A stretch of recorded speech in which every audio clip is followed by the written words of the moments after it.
My name is Molly Wright. I'm a portrait artist. Bottle caps are my medium, and I live in Charleston, South Carolina.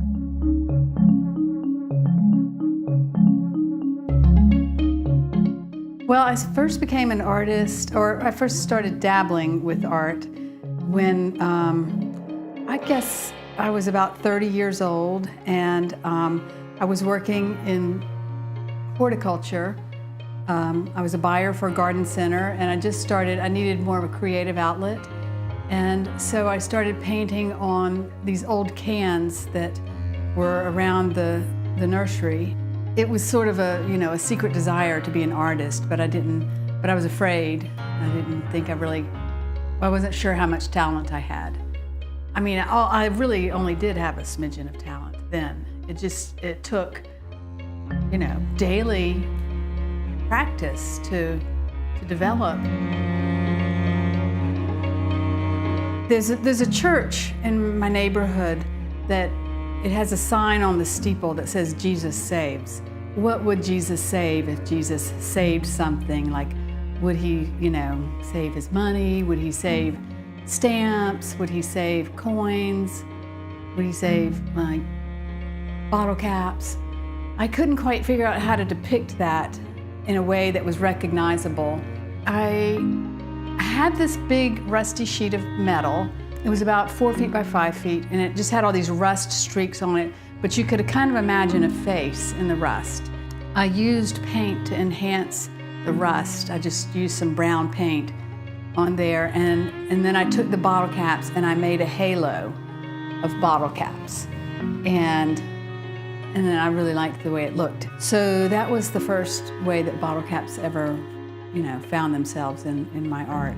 I did a Mary after that, and I wound up putting the bottle caps on the face, and that's when I realized it was a thing.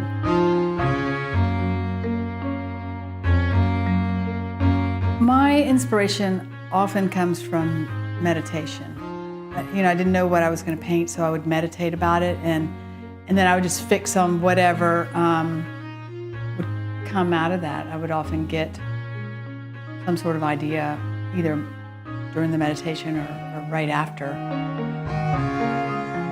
Well, when I start a piece, what I do is I make a painting.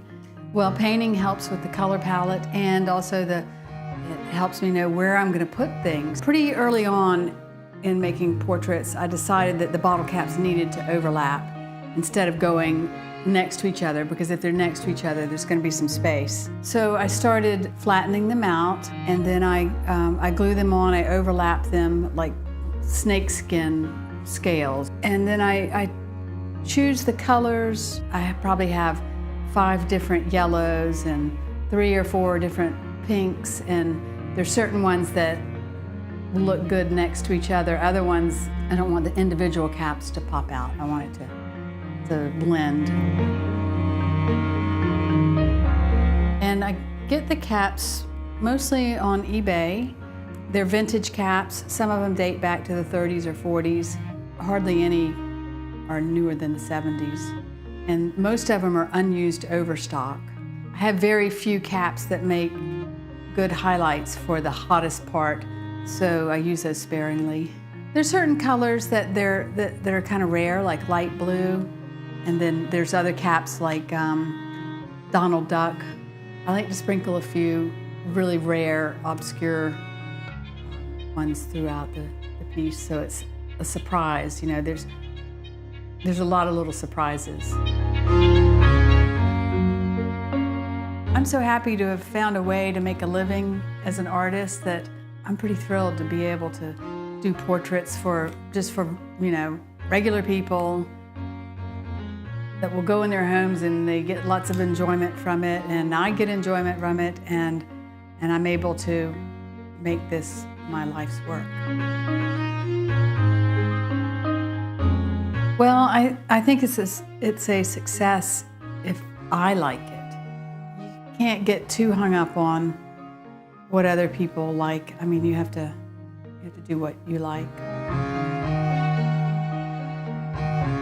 Well, I can't say exactly what the most difficult thing is about being an artist, but I mean, but it changes. There are difficulties.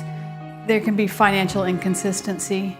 That was a huge thing for me to deal with in the beginning of being an artist, because I was working at mid-level jobs, and you could be fired anytime, and there's an illusion of some sort of security there, and I had to let go of that and just trust.